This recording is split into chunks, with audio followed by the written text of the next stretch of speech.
Good morning. In less than 3 months, the Winter Olympics will begin in Beijing.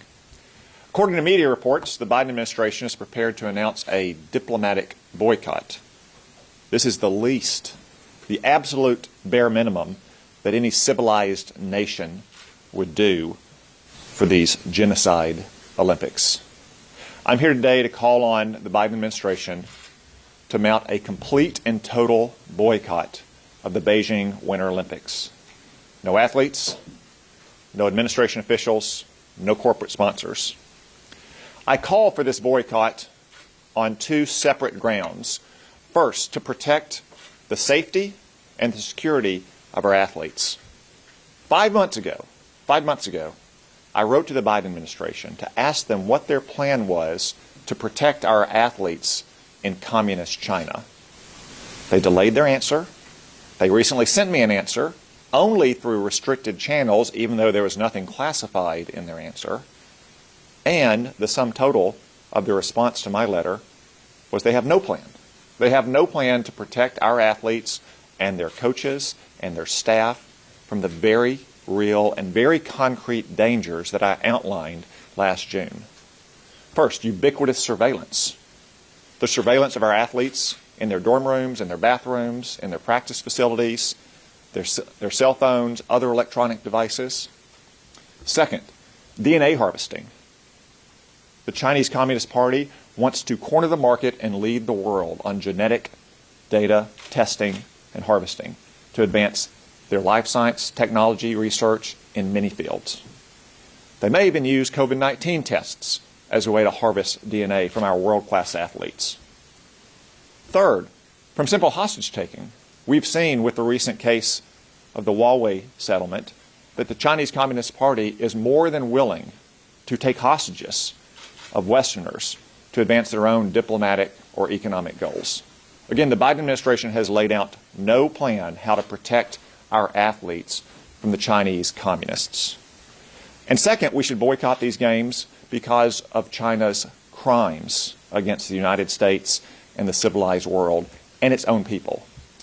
China runs a totalitarian slave state in which they keep hundreds of thousands, if not millions, of religious and ethnic minorities in gulags, subjecting them to slave labor, subjecting ethnic women to mass rape and sterilization as a form of ethnic cleansing.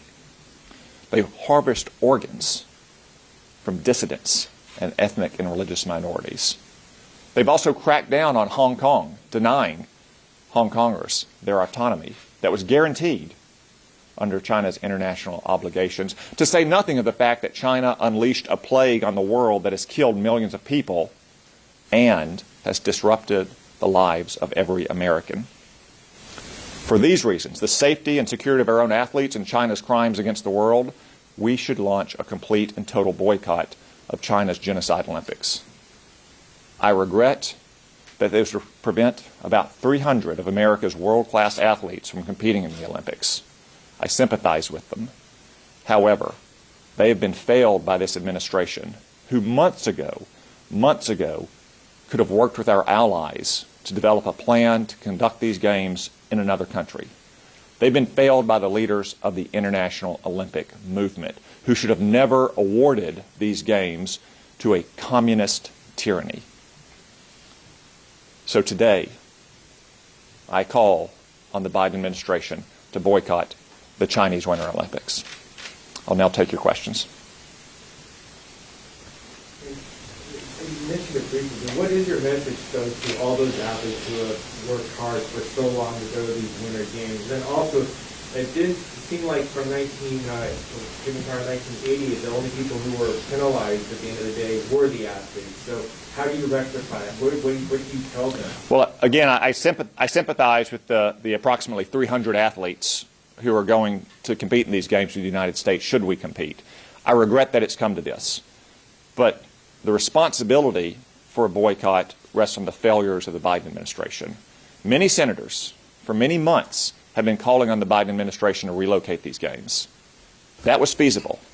The Winter Olympics are far smaller than the Summer Olympics. There's probably half a dozen countries in the world today that could host the Winter Olympics on 6 months or 12 months' notice. The Biden administration didn't take those steps. They probably didn't take them because they wanted Xi Jinping's cooperation at the Glasgow Climate Change Conference. I don't think it's an accident. I don't think it's an accident that the administration only leaked its plans of a so-called diplomatic boycott after that climate change conference ended. And second, the blame rests with the international Olympic movement, who should not award games to communist tyrannies. So again, I regret that these athletes would not have the opportunity to compete in these Olympics. I hope that most of them would be able to compete in Italy in 2026.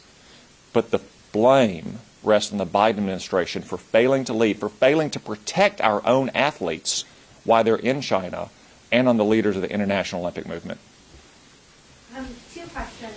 First, I know you said a diplomatic boycott is the minimum, but are you supportive of Senator Young and others' amendments to include that language in the NDAA? And separately on the NDAA, can you give us any update on your efforts to try to amend the legislation requiring women to be drafted? So first, I do support legislative efforts to impose a diplomatic, and I would add economic boycott. Corporate sponsors of these games should not be traveling to celebrate Chinese communists. However, that is probably going to be too little and too late. And now it's not enough either. The administration made clear in their response to my June letter that they obviously do not have a plan to protect our athletes from the threats that the Chinese Communist Party poses to them. Ubiquitous surveillance and DNA harvesting, or even hostage taking. So it's too little and too late at this point. Hi, so I'm wondering, do you think that by not taking this action, if they decide not to do the diplomatic boycott, or they don't take even stronger action, do you think that it's in some way indirectly supporting these human rights abuses? Well, I can only assume the Biden administration is at least going to announce a diplomatic boycott. Again, I believe that they waited until after the Glasgow Climate Change Conference to announce it because they didn't want to offend Xi Jinping beforehand. But now, having floated that trial balloon, if they in fact don't announce that diplomatic boycott, if they allow the Secretary of State or the Vice President or someone else to lead a delegation to China, I think it would be an appalling lack of judgment and failure of moral leadership to support with a diplomatic presence the Chinese Communist Party, which is committing genocide against its own people.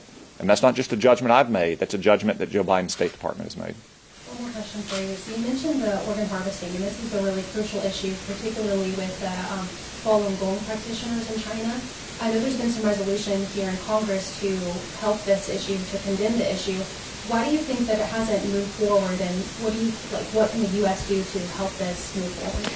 Well, unfortunately, you have a lot of panda huggers in Congress who don't want to stand up to the Chinese Communist Party and who are carrying water for the Biden administration, who care more about things like getting Xi Jinping to make some fantastical promise about carbon emissions 30 years in the future, or to buy cheap solar panels that probably won't work, as most things from China don't work, as part of their big Green New Deal. So you've got a lot of panda huggers in Congress who are prioritizing these areas of what they perceive as needed cooperation with the Chinese communists, as opposed to standing up to a nation committing genocide against its own people. Do you think the Trump administration could also take an action sooner to urge a new location? With a year's notice, it gets more difficult. So the Trump administration took a much firmer stand on some of these issues, like announcing that it was a genocide against minorities in Xinjiang province, or imposing sanctions for those Chinese officials who cracked down in Hong Kong. I would have supported earlier action. It is feasible, though. It would have been feasible to move these Olympics as early as January, even the summer. Again, these are the Winter Olympics we're talking about, not the Summer Olympics. The Winter Olympics are far smaller scale than are the Summer Olympics. And if the Biden administration had taken it seriously from the very beginning, if they had rallied support of our allies, I'm confident we could have found a free and democratic country that could have hosted these Winter Olympics on short notice. So just for clarification, do you think that it would have been possible, or would you have supported some sort of U.S. athletes going to China under certain circumstances, or is your opposition? So my first concern is always the safety and security of the American people, to include these world-class athletes and their coaches and their staff. That's why in June, when I inquired of the Biden administration what their plan was to protect our athletes, at the time I called for a diplomatic and economic boycott. I wasn't yet prepared to call for a complete and total boycott to include our athletes and their teams. I wanted the Biden administration to have a chance to outline their plans to protect them. But they've made clear now that they do not have a plan to protect them from things like DNA harvesting or ubiquitous surveillance or hostage taking. And we cannot put the lives and the safety of our athletes and their coaches and their support staff at risk in China. It sounds like, if I'm understanding you correctly, and clarify me if I'm wrong, is that you weren't thrilled with the idea of the Chinese Olympics in general, but that with certain provisions in place, you would have been okay with it. Well, I've never been thrilled with the prospect of any Olympic Games being held in China. But the absolute responsibility of the United States government is to protect our citizens. And the Biden administration does not have a competent plan to protect our athletes and their coaches and their staff. The same gang that organized the withdrawal from Kabul is the gang that's in charge of the safety of these Olympians, and that's not a risk we should run. Can I just follow up on my previous question about when it is a draft? Yes, I forgot about you. On whether you all will get a vote on the amendment. You've also I hope we should have a vote on this. This is a serious change of military policy, and we should have a vote, and all senators should go on the record about whether they think we should be drafting America's daughters in the military against their will. will you insist on that vote happening? I think we should have an amendment. I believe that we are close to getting agreement on amendment to have a vote, but I think we should have that vote, and it should be an up or down vote. I don't want to keep people here through Thanksgiving. I don't want to keep people here longer than necessary. I just wish that we could have votes up or down on these important and consequential policy changes before they go into law. Senator Cotton, so aside from the security issues and condemning the human rights abuses, do you think it also has an important signaling aspect by allowing for this diplomatic boycott? Because do you think American people are starting to actually wake up to this threat, and that this would also allow them to see more? Well, the American people have been alive to the threat of China for a very long time. I mean, China has been stealing our jobs and taking our factories for decades. They've been putting our troops at risk and our allies and partners at risk for decades. The American people are right that China is responsible for unleashing this plague on the world. So the American people are well ahead of where the Biden administration is on this question. And like me, I'm sure all Americans believe that it would be very sad if our athletes can't compete in the Beijing Olympics. But they shouldn't have been awarded by the international Olympic movement in the first place, and the Biden administration should have had a better plan in advance to either protect our athletes in China or to move the games elsewhere. All right. If there are no other questions, thank you.